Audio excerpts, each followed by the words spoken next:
What's got here? It's habitat. Who's a habitat for? A baby deer. Keep it safe from hunters. Smart deer. There was this detail I loved about the movie, and it was the sound editing.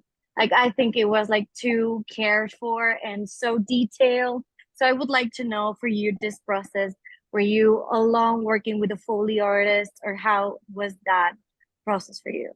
Well, I mean, I'm very interested in sound, and I'm obviously interested in music as well, but there's certain passages where I feel like the sound should almost be the soundtrack, the score, almost the sound should be the music of the scene. And as you noticed, there was a number of sequences in it where we do that, where we use the sound and we kind of increase tension or release tension or whatever it is, what would normally be done with music we do with sound.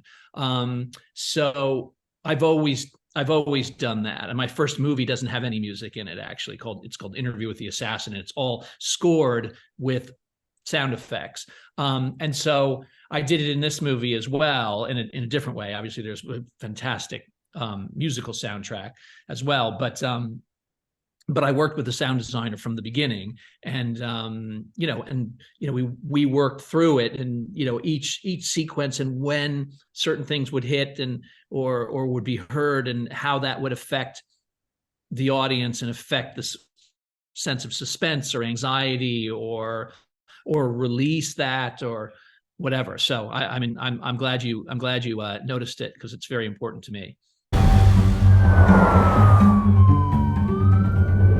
Helena Erickson? What are you doing with my house? What's going on? Your father, Jacob Holbrook. When was the last time you spoke to him? When I was 10 years old. I'm confused. I thought your parents died in a car accident.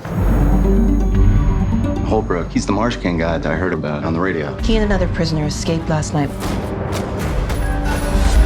Jacob Holbrook, the so-called Marsh King, abducted Beth Erickson and held her for 12 years in the wilderness with the daughter she gave birth to while in captivity. Daisy Ridley, we've known her for not a lot of projects before, but big projects. So yes. How do you come to this decision of for casting her as adult Elaine?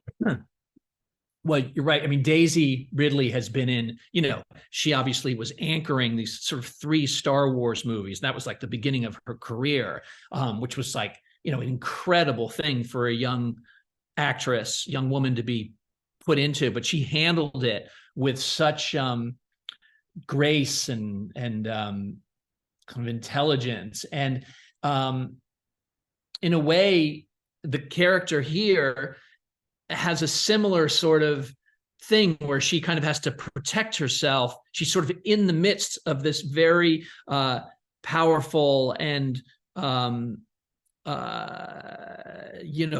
difficult situation, and she has to sort of keep herself healthy in a way, and so I feel like Daisy was perfect for the role. She'd sort of gone through something different, but something that was similar. And Daisy has a real mystery to her in a way.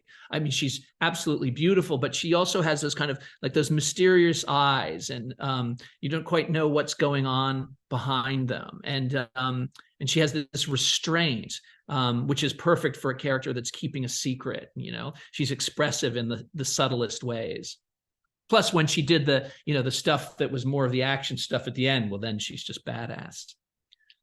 I think he's coming for me. I wish you would have told me the truth. He gave me this after my first kill. These were the only tears my father ever wanted to see. You'll always be my little shadow. Now I realized the person I believed in the most was really a monster. This means we're family.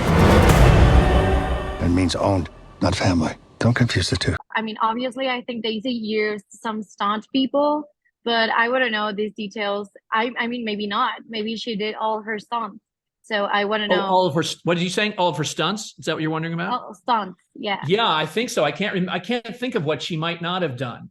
Maybe one thing where she got thrown into the hole, which was a very deep pit, and I don't think she did that, because that was pretty rough. And she did not roll down the cliff at the end.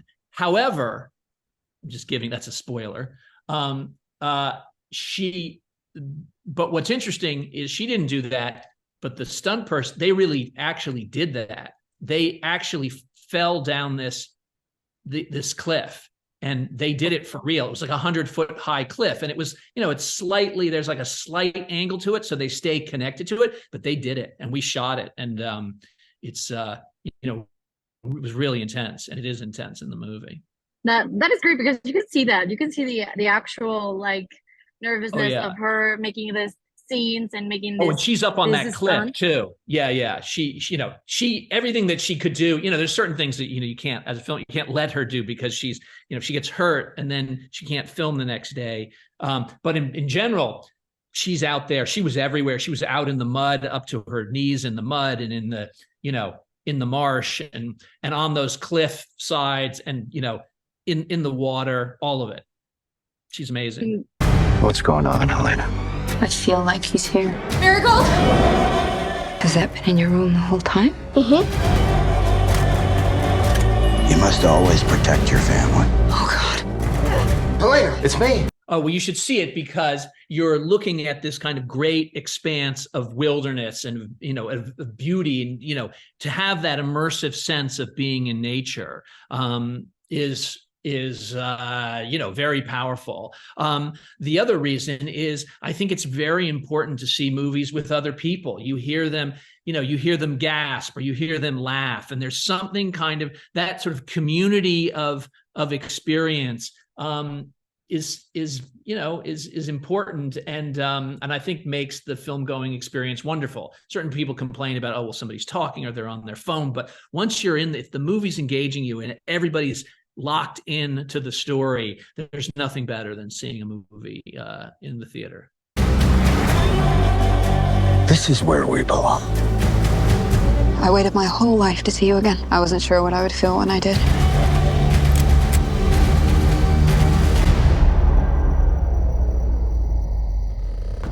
We can still all be a family.